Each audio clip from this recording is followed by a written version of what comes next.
여러분 안녕하십니까? NBS 투데이입니다. 올해 농업 분야 국정감사가 24일 열린 종합감사를 끝으로 막을 내렸습니다.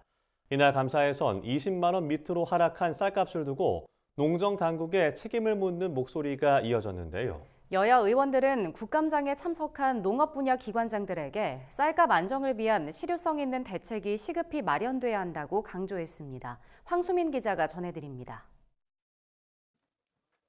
국회 농림축산식품해양수산위원회는 24일 농림축산식품부와 소관기관을 대상으로 종합감사를 진행했습니다.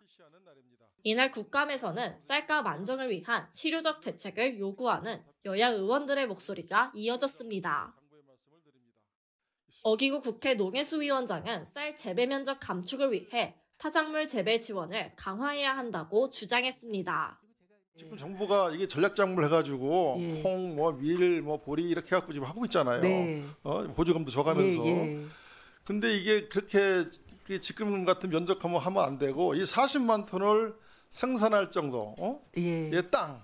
이게 이제 한 8만 헥타르 정도. 장관님 말씀하신 8만 헥타르 정도만 좀 타작물로 전용하면 이 수거 문제를 완전히 해결할 수가 있다. 맞습니다. 이렇게 말씀. 일상화된 이상기후에 대한 대책이 시급하다는 목소리도 이어졌습니다. 지난 9월 이상고온으로 인한 벼멸구 피해가 전국적으로 확산된 바 있습니다. 하지만 농업재해대책법 시행령상 이상고온에 따른 병충해는 농업재해에 포함되지 않아 별도의 심의를 거쳐 농업재해로 인정됐습니다.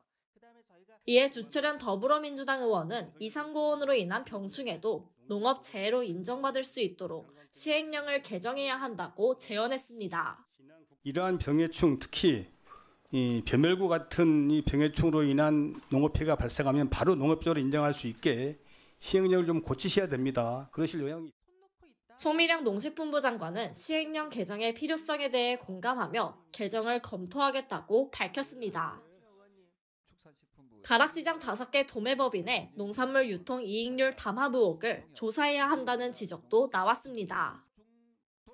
조경태 국민의힘 의원은 5개 도매법인 평균 이익률이 최근 4년간 23.1%라며 농식품부와 공정거래위원회가 철저하게 조사하고 제도 개선을 해야 한다고 강조했습니다.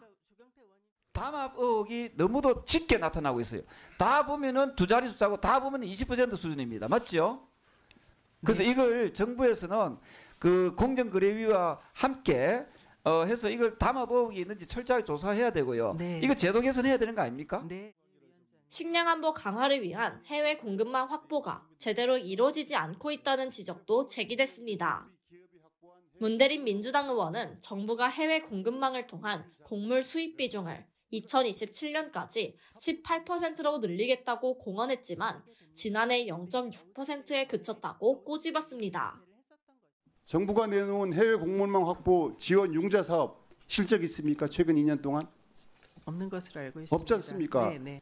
우크라이나 사태 이후에 곡물 터미널이 차단되면서 70%가 수입이 중단됐지 않습니까? 그러니까 이런 돌발 상황이 발생됐을 때 정부는 시장 다변화를 수입망 다변화를 위해서 어떤 노력을 했는가? 저도 이에 대해 송 장관은 국내에서 농산물 수급이 원활하지 않을 경우 해외 생산자를 대상으로 반입 명령을 내릴 수 있는 법적 근거를 마련하는 등 식량 안보 강화를 위해 노력하고 있다고 답했습니다. MBS 황수민입니다.